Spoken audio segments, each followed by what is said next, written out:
निज पसंदर झील को पटेइबाकू चाहूतिले आजिर एही भिडियोटी को मूलरू शेष पर्यंत पूरा ध्यान सहित देखिबे कहीं आजिर एही भिडियोटी रे मु आपनकू शिखेइबी बिना मंत्र तंत्र रे झील पटेइबा पई वशीकरण विद्या केवल दुईटी तुलसी पत्र साहाय्य रे। आज्ञा हाँ, केवल आपनकू दुईटी तुलसी पत्र एही जगार रखिबार अछि।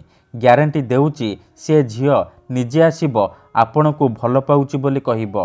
जेउ विवाहिता नारी बा पड़िशा घर भाउजर सुंदरता को देखि आपण ताकू राति दिन भाबुछंती ताठारू निजर मन मुताबक काम हासिल करने चाहूँगी से नारी निजे आपनकू फोन करिबो, घर को डाकिबो, आपणकर सबु इच्छा पूरण करिबो। केवल आपनकू मु आपनकू जेमती बतेइबी आपनकू ठीक सेहीपरि करिबार अछि। एही वशीकरण करिबा पई आपनकू किछि भी मंत्रतंत्र करिबाकू पड़िबनी किंबा किछि भी पैसा खर्च करिबाकू पड़िबनी। आपण बिना मंत्र बिना तंत्र बिना किछि पैसा खर्च करी निज पसंदर झील बा विवाहिता नारी को पटेई पारिबे। आज्ञा हाँ, आजिर एही भिडियोटी रे मु आपणक पई आमर तंत्र शास्त्ररू एमिति एक सहज नारी मोहिनी वशीकरण विद्या नहीं आसीची जहाकू आपण प्रयोग करी निज पसंदर झील को पटेई पारिबे। विवाहिता नारी ठारू निजर मन मुताबक काम हासिल करि पारिबे। तेणु मोर आपण मानकू अनुरोध कि यहाकू आपण भाबी चिंती प्रयोग करिबे। मनरे कोनोसी खराब उद्देश्य किंबा कोनोसी खराब काम पई आपण एही वशीकरण को प्रयोग करिबेनी। ठीक अछि। नमस्कार फ्रेंड्स, ओडिया फंडा चैनल को आपण मानकू स्वागत। आजिर एही भिडियोटी रे मु आपनकू शिखेइबी झील पटेइबा पई वशीकरण, विवाहिता नारी को पटेइबा पई वशीकरण, जहाकू प्रयोग करी आपण केउ भी झील को मुहूर्तक भितरे पटेई पारिबे। पड़िशा घर सुंदरी भाउज ठारू निजर मन मुताबक काम हासिल करि पारिबे। तेणु मोर आपण मानकू अनुरोध कि आपण भिडियोटी को पूरा ध्यान सहित मूलरू शेष पर्यंत देखंतु। कहीं अधारू छाड़ी पलैले आपण किछि भी बुझी पारिबेनी। परे आपण कहिबे गुरुजी आपणकर वशीकरण काम करूनी।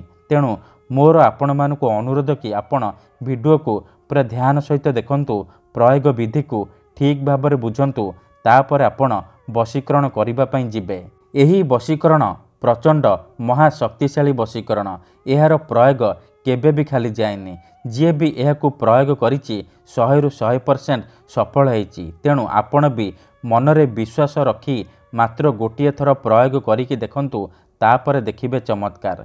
तेबे एही वशीकरण विधि को आपण किपरि करिबे, केमिति करिबे, एहार प्रयोग विधि कौन मु आपनकू बतेइबी। जानिबा पई ध्यान सहित भिडियोटी को देखंतु।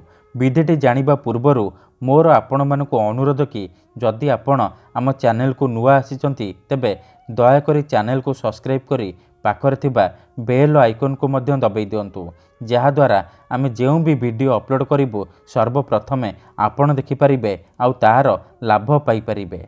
ठीक अछि। तेबे चलंतु जानिबा एही वशीकरण विधि को आपण किपरि करिबे। मन रखंतु एही वशीकरण करिबा पई आपनकू किछि सामग्री दरकार, जेमिति कि 2टा तुलसी पत्र, कला रंगर कलम आउ अल्प टिके लाल सिंदूर। प्रथमे आपण कोन करिबे, जो 2टा तुलसी पत्र आनिचंती गोटिए तुलसी पत्र रे आपण सेई झियो बा स्त्रीर नाम लिखिबे जहाकू आपण निज बसरे करिबाकू चाहूचंती। आउ गोटिए तुलसी पत्र रे आपण निजर नाम लिखिबे। नाम लिखि सारिबा परे से तुलसी पत्र उपरे अल्प टिके टिके लाल सिंदूर पकई देबे। तापरे से 2टा को तुलसी पत्र को 2 हाथ बंद करिकी धरिबे आउ आखि बंद करिकी सेई झियो बा नारी को मने मने भाबिबे, तार मुह को निज मनरे भाबिबे। तापरे सेई झियो बा स्त्रीर नाम 21 थर उच्चारण करिबे। 21 थर नाम उच्चारण करि सारिबा परे 3 थर कहिबे दुआई हे अघोरी बाबा की। एहीपरि आपण 3 थर कहिबे।